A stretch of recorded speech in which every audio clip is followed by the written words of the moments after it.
Sarah Chen was tired. Her feet hurt, her back ached, and her eyes felt dry from staring at computer screens for 14 hours straight. She walked down the empty corridor of Research Station Kepler 442, her boots making soft sounds on the metal floor. The lights were dim because it was night cycle, and most of the other scientists were already asleep. She reached her quarters and pressed her hand against the door panel. It slid open with a quiet hiss. Sarah stepped inside and let the door close behind her. The room was small, just big enough for a bed, a desk, a tiny bathroom, and a storage unit. But it was hers, and right now that was all that mattered. Sarah sat on her bed and pulled off her boots. She wiggled her toes and sighed. Another day of studying alien crystals that might or might not be alive. Another day of eating tasteless protein blocks in the cafeteria. Another day of being the only human on a station with 47 different alien species. She missed Earth. She missed her mother's kitchen. She missed the smell of real food cooking. Sarah stood up and walked to her storage unit. She opened the bottom drawer and pulled out a small box. Inside was her collection of precious items from home. Salt, black pepper, garlic powder, a small bottle of olive oil, a tiny container of dried herbs, and best of all, a vacuum-sealed package of real rice and another of frozen shrimp that she had been saving for months. Today had been long enough. Today, she deserved a real meal. Sarah pulled out her portable heating unit from under her desk. It was designed for emergency situations, but she had other plans for it. She set it up on her desk and cleared a space. Then she grabbed her metal mess kit bowl and a small pan she had modified for cooking. The station cafeteria served something called optimized nutrition paste, along with various protein blocks. Every species ate the same thing. It was efficient. It contained all necessary vitamins and minerals. It kept everyone alive and healthy. But it did not taste like anything at all. It was just fuel, like putting energy cells into a machine. Sarah had watched the other aliens eat their daily rations with no emotion on their faces. They ate because they needed to, not because they wanted to.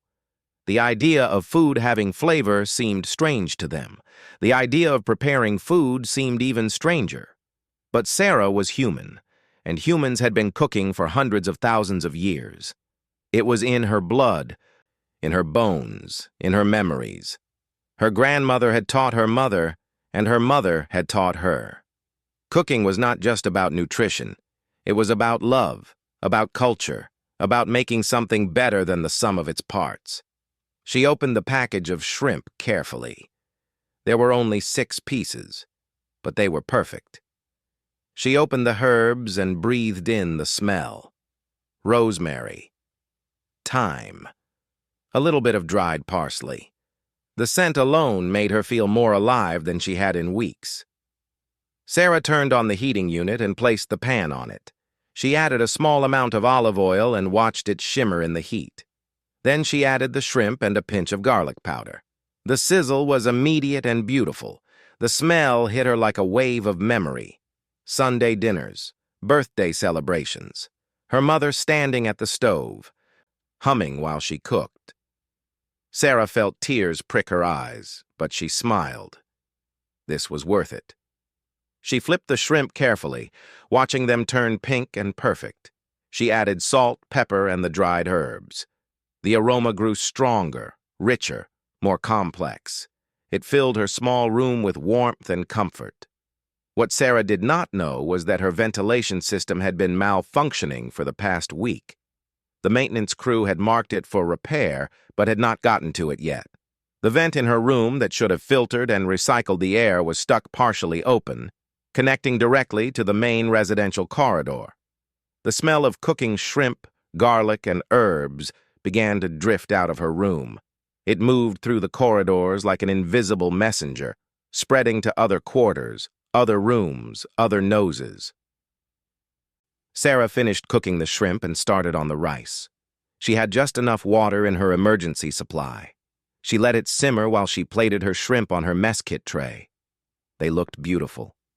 6 perfect pieces of golden, herb-covered shrimp. She sat on her bed with her meal and took the first bite. The flavor exploded in her mouth. The garlic, the herbs, the slight sweetness of the shrimp. It was simple food. Nothing fancy, but it tasted like home. It tasted like being human. It tasted like memories and love and everything that optimized nutrition paste could never be. Sarah ate slowly, savoring each bite. She did not rush. This was meditation. This was prayer.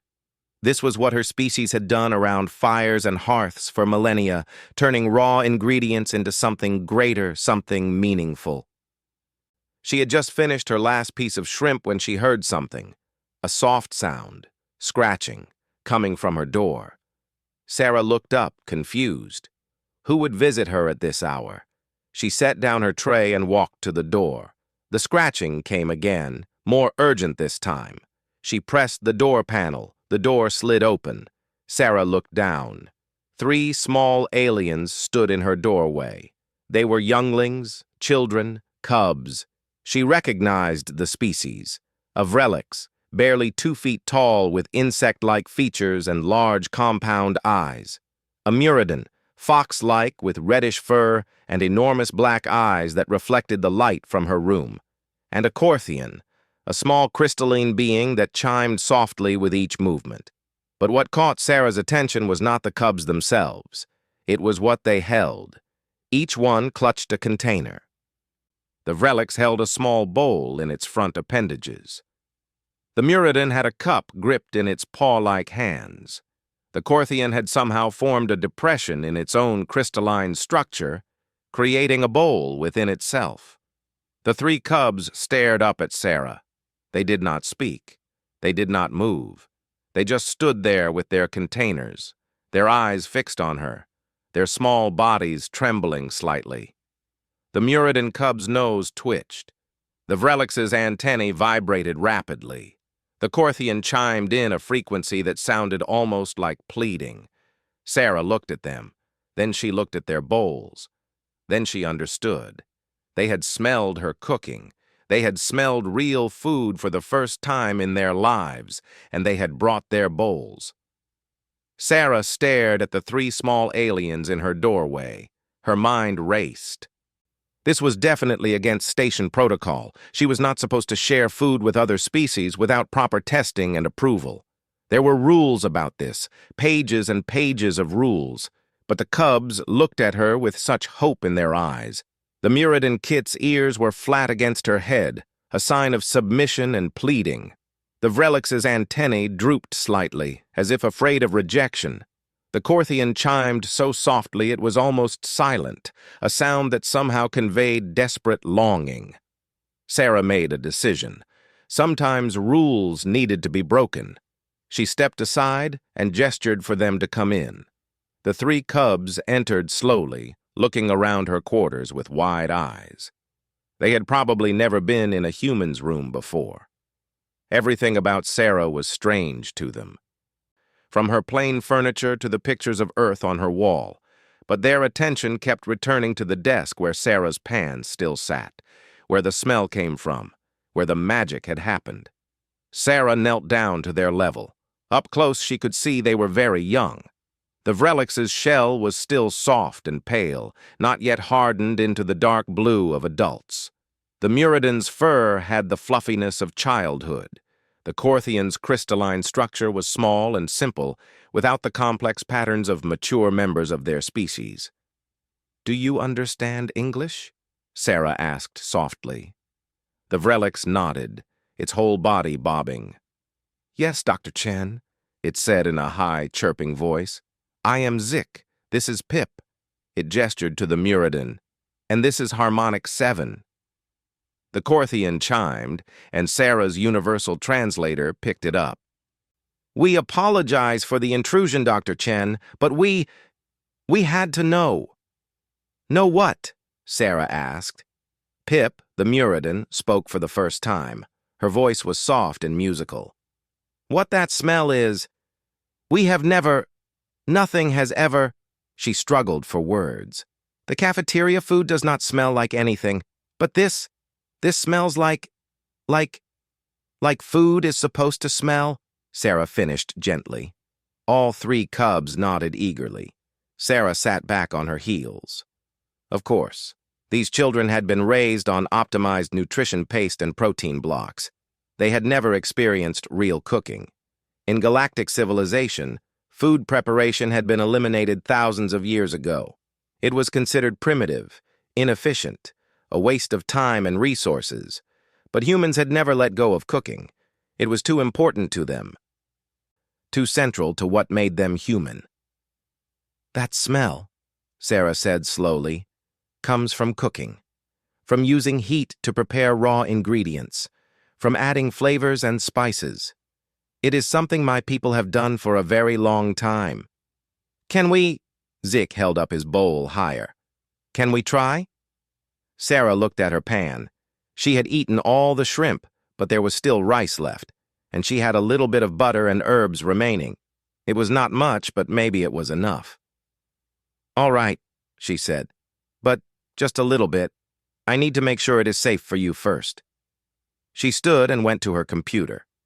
She quickly looked up the dietary information for Vrelix, Muradin, and Korthian species. Her heart sank. Vrelix could not process dairy at all. Muradin were allergic to some earth herbs. Korthian absorbed nutrients through chemical osmosis and technically did not eat solid food. But then she noticed something. All three species could safely consume simple carbohydrates. Rice was safe, and plain rice with a tiny bit of salt would not hurt any of them. It would not be fancy. It would not be the flavorful meal she had made for herself, but it would be cooked food, prepared with care. That was something. Sarah took her remaining rice and divided it carefully into the 3 containers the cubs had brought. She added just a tiny pinch of salt to each. Steam rose from the rice, carrying its simple, warm smell. She handed the containers back to the cubs. They held them carefully, reverently, as if they contained something precious, which Sarah supposed they did. It is hot, Sarah warned. Be careful.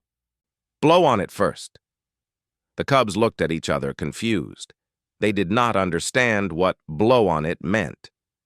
Sarah demonstrated, pursing her lips and blowing gently on Zick's bowl. The Vrelix understood immediately and mimicked her, creating a small breeze with its breathing spiracles. Then Zick took a small portion with his feeding appendages and brought it to his mouth. Sarah watched carefully, ready to help if there was any bad reaction. Zick's antennae stopped moving. For a moment, he was completely still. Then the antennae began to vibrate so fast, they became a blur. His entire body began to tremble. A sound came from him, a rapid clicking that Sarah's translator marked as extreme pleasure, satisfaction, joy. Pip tried hers next. She took a small amount in her paw and licked it carefully. Her enormous eyes went even wider. Her tail, which had been tucked between her legs, suddenly stood straight up. She made a sound deep in her throat, a rumbling purr that Sarah had never heard a Muradin make before. According to her translator, this sound did not even exist in the modern Muradin language database. It was ancient, forgotten. Harmonic 7 absorbed a small portion into their crystalline structure.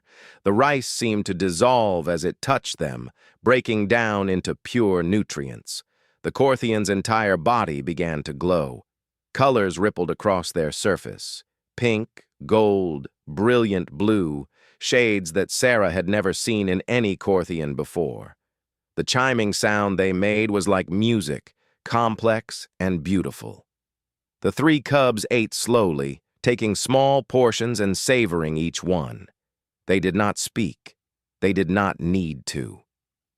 The joy on their faces said everything. Sarah sat on her bed and watched them. Something warm spread through her chest. This was why humans cooked. Not just to feed themselves, but to share. To give something of themselves to others. To create happiness with their own hands. There was a sound in the corridor outside. Footsteps. Running footsteps. Sarah's door opened suddenly. 3 adult aliens stood there looking panicked. A tall Vrelix with a hardened blue shell, a large Muradin with silver-streaked fur, a mature Korthian that gleamed with complex geometric patterns. The parents. "Zeke!" the adult Vrelix cried. "We woke up and you were gone! We were so worried!" Then the adult stopped. All 3 parents stopped. Their eyes went to their children, sitting on Sarah's floor with their bowls.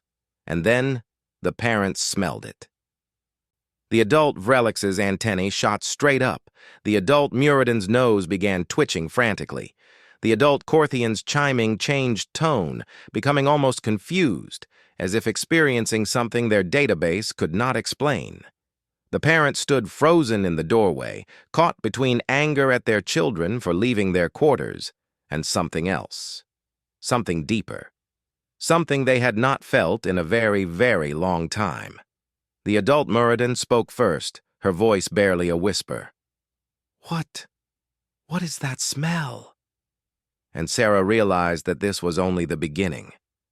Sarah woke up the next morning to find 23 messages on her communicator.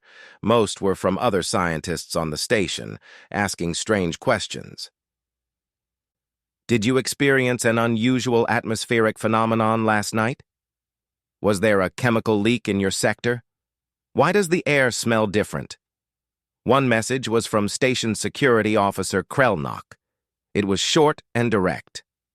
"Report to my office at 0900 hours." Sarah's stomach sank. She was in trouble. She got dressed and tried to make herself presentable. She had broken multiple station protocols last night. Unauthorized food preparation, sharing unregistered substances with alien species, creating a disturbance during night cycle.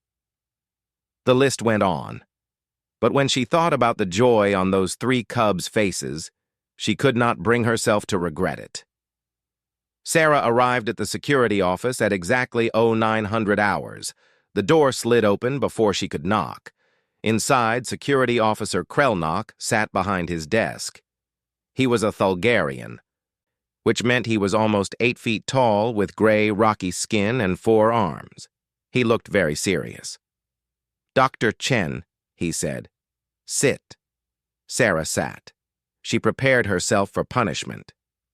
"Last night," Krelnock continued, "there were multiple reports of an unknown substance in the air circulation system. Some residents reported feeling unusual sensations, discomfort, confusion." He paused. "But also something else, something they could not name." "I can explain," Sarah started. "I am not finished," Krelnock said.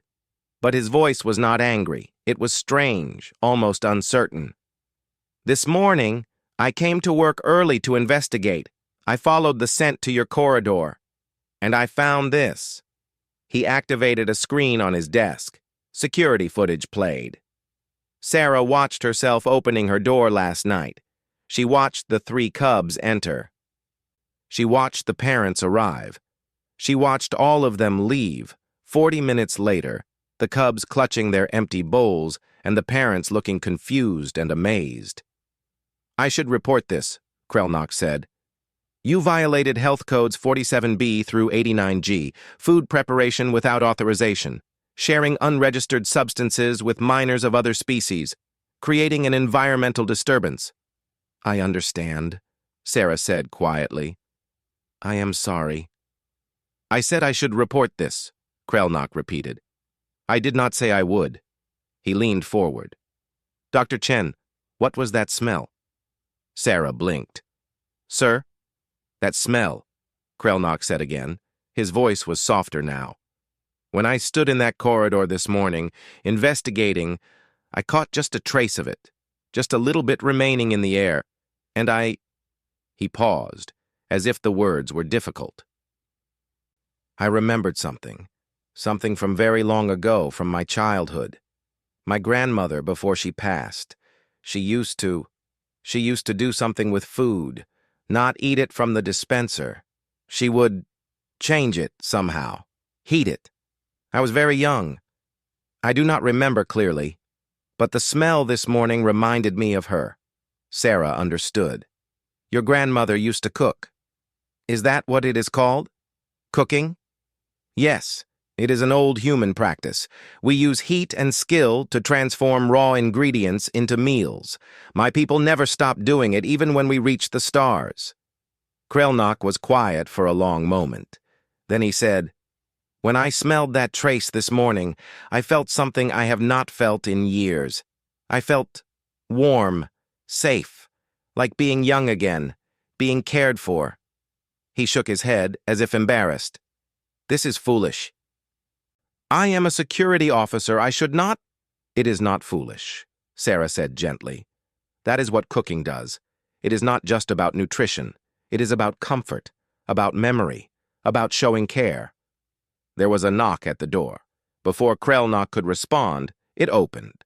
A small Muradin cub stood there. Not Pip, but another one, a male with brown fur. "Please," the cub said, "I am looking for the human who makes the smell." Behind him, more cubs appeared. Of relics, 2 Korthians, a young Centaurian with her tentacles curled shyly, a Dravor juvenile with scales still bright green. They all held containers. Krelnok stared at them. Then he looked at Sarah. Then he put his face in his upper 2 hands and made a sound that might have been a laugh or might have been despair. By that evening, Sarah's quarters had become the most popular place on the station. She had told Krelnok she would stop, but he had waved her away. "I cannot stop cubs from visiting a researcher," he had said, "and I cannot help it if you choose to share your personal rations." But there had been something in his eyes, something that said he understood more than he was saying. Sarah had gone to the station supply depot and requisitioned more ingredients using her personal credits. The supply officer, aboard Felixin, had raised her eyebrows when Sarah asked for raw vegetables, real potatoes, and actual spices. "Nobody orders this anymore," she had said. "These have been in storage for years." But she had approved the order. Now Sarah stood in her small quarters, which suddenly felt very crowded. 17 cubs from 8 different species sat on her floor, her bed, her desk. They watched with enormous eyes as Sarah prepared a simple vegetable soup. She had researched carefully. This recipe used only ingredients that were safe for all the species present. No complex spices, no dairy, nothing that could cause allergic reactions. Just vegetables, water, salt, and careful application of heat. But even simple cooking was magic to these children. "Why do you put the vegetables in hot water?" asked a small Vrelix named Tic Tac. "The heat breaks down the cell walls," Sarah explained. "It makes them softer, easier to digest. And it releases flavors that you cannot taste when they are raw." "What is flavor?" asked a Korthian called Resonance 9. Sarah paused.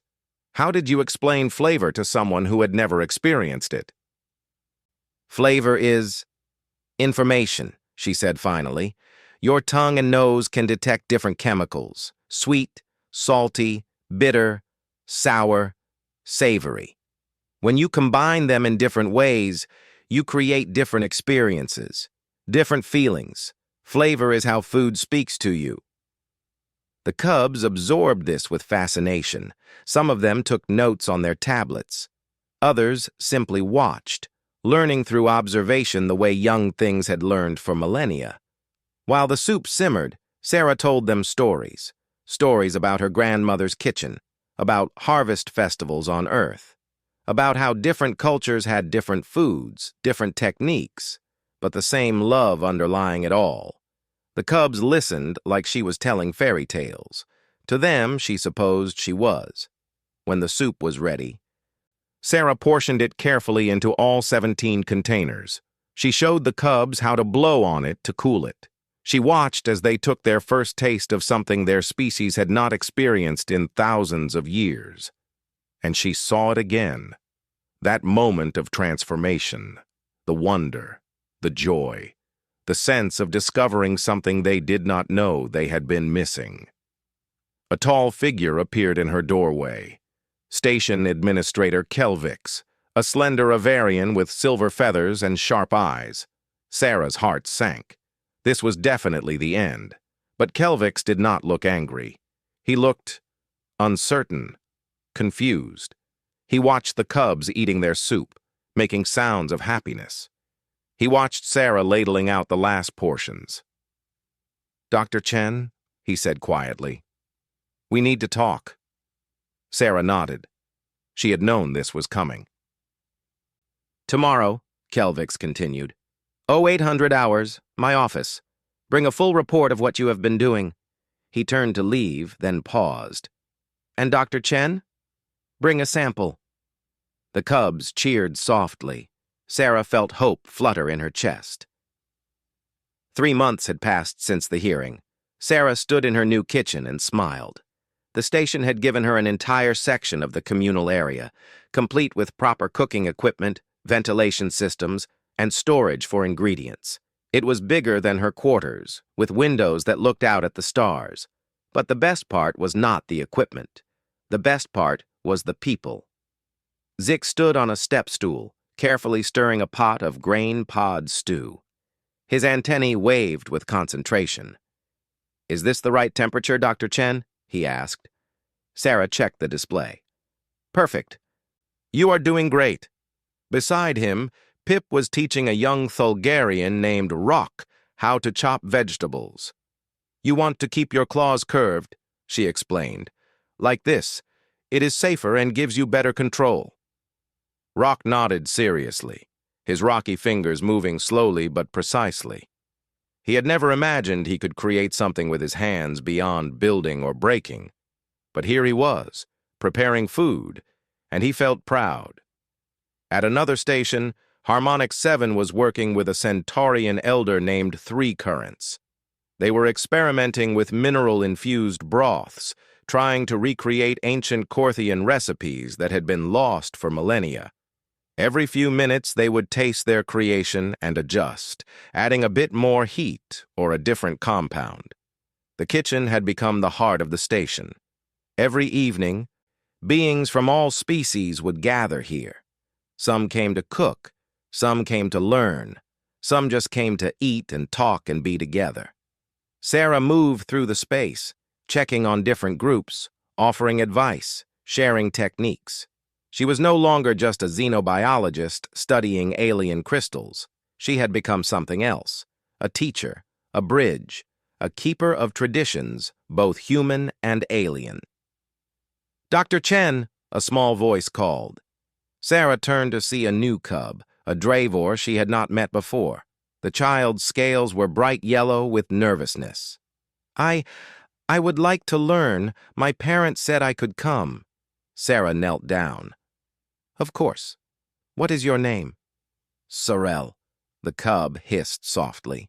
"I have never cooked before. I do not know if I can do it."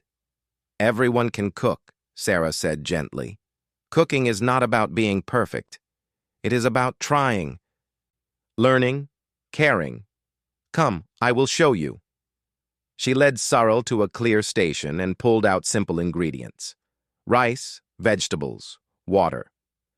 "We will start with something easy," Sarah said. "The same dish I made that first night." As she taught Cicerel the basics, Sarah thought about how much had changed. The station cafeteria still served nutrition paste and protein blocks, but now there was another option. A section where beings could choose prepared food, cooked fresh each day by a rotating team of volunteers. Most people still chose the paste out of habit, but more and more were trying the cooked meals. The cubs had started a movement without meaning to. Young beings across the station had begun asking their parents about their ancestral food traditions. Historical archives that had not been accessed in centuries were suddenly popular. Scientists were researching old recipes, trying to recreate flavors their great-great-great-grandparents might have known, and the effects were measurable. Dr. Venra's studies showed continued improvement in the cubs' development. But it was more than that. Adults who ate prepared food regularly reported better sleep, less stress, more satisfaction with their lives. Workplace conflicts had decreased. Cooperation between species had increased. The Galactic Council had taken notice. They had sent observers to the station, officials who watched skeptically as beings gathered around tables to eat slowly and talk and laugh. The observers had written their reports. But Sarah had noticed that by the end of their visit, even the skeptical observers had been sitting in the kitchen, trying different dishes, asking questions. "Dr. Chen?" Pip appeared at her elbow. The Muradin was no longer a small, shy cub. She had grown confident, and she had become Sarah's best student. "The communication just came in. The delegation from Station Kepler 186 will arrive next week. They want to learn about the cooking program." Sarah nodded. "Good. We will be ready for them." Kepler 186 was just the first. 3 other stations had already requested information. 2 planets had sent inquiries. The movement was spreading, slowly but surely. Across the galaxy, beings were rediscovering what their ancestors had known. Food was not just fuel, it was culture, connection, care. The evening meal was almost ready. Sarah rang the old bell she had installed, a tradition she had brought from Earth. The sound echoed through the kitchen, and beings began to gather. Scientists finishing their shifts, parents bringing their cubs, maintenance workers, security officers, even Administrator Kelvix, who now came 3 evenings a week, always requesting extra bread. They set up tables together, arranged dishes family style, made sure everyone had what they needed. Then they sat, different species side by side, and ate together. Sarah watched Zeke serve stew to a Thulgarian elder. She watched Pip laugh with a Korthian twice her age. She watched Security Officer Krelnock carefully blow on hot soup to cool it for a tiny Vrelix cub who reminded him of his own childhood. This was what she had wanted to give them, not just food, but this, community, belonging, the simple joy of sharing a meal with others. Old Keeper Morstha approached Sarah slowly. The ancient Korthian rarely left her quarters, but she came to the kitchen every few days now. "Thank you, Sarah Chen," Morstha chimed softly. "You have given us back something precious, something I thought was lost forever." "I just cooked dinner," Sarah said modestly. "No." Morstha's colors shifted to show wisdom and gratitude. "You did more than that. You reminded us that efficiency is not the only value, that some things, the most important things, cannot be optimized. They must be done slowly, carefully, with love." Sarah felt tears in her eyes. "My grandmother used to say that cooking is the first way humans learn to show love. We could not always say the words, but we could prepare food. We could share what we had. We could nourish each other." "Your grandmother was wise," Morstha said, "and you have shared that wisdom with all of us." The evening continued. Cubs and adults ate and talked. Someone started singing, an old Muradin melody. Others joined in with their own species' songs, creating a strange and beautiful harmony. Sarah sat at a table between Zeke and Pip, eating simple vegetable stew and listening to the music. She thought about that first night, when she had just wanted to cook a meal for herself. She had not intended to start a revolution. She had not meant to change anything. But 3 small cubs had smelled her cooking and brought their bowls. And everything had changed. Later, after everyone had left and the kitchen was clean, Sarah stood at the window looking out at the stars. Space was vast and cold and empty. But here, in this small station orbiting a distant sun, there was warmth, there was light, there was the smell of fresh bread and the sound of laughter. Her communicator chimed, a message from Earth, from her mother. "Sarah, I heard about your research project. Your grandmother would be so proud. You are doing what our family has always done. You are feeding people. You are bringing them together. You are showing them that they matter. That is the most important work in the universe." Sarah smiled and sent a message back. Then she turned off the lights and locked the kitchen door. Tomorrow, there would be more cubs to teach, more recipes to explore, more beings discovering that food could be more than fuel. And somewhere in the galaxy, on other stations and other worlds, more people would smell something cooking. They would remember something they thought was lost, and they would bring their bowls. The revolution would continue, one meal at a time. Sarah walked back to her quarters through the quiet corridors. Behind her, the kitchen stood ready for tomorrow. The pots hung on their hooks. The spices waited in their jars. The tables were clean and empty, but they would not stay empty for long, because beings needed more than nutrition to survive. They needed flavor. They needed tradition. They needed to gather around a table with others and share not just food, but time, stories, laughter. They needed what humans had never forgotten, that the hearth was sacred, that cooking was love made tangible, that eating together was how strangers became friends and friends became family. And a human woman, far from Earth, on a small station at the edge of explored space, had reminded them all of this truth. Sarah reached her quarters and looked back down the corridor one last time. In the distance, she could see the warm glow of the kitchen through its windows. It looked like a small fire burning in the darkness, a hearth among the stars. She smiled.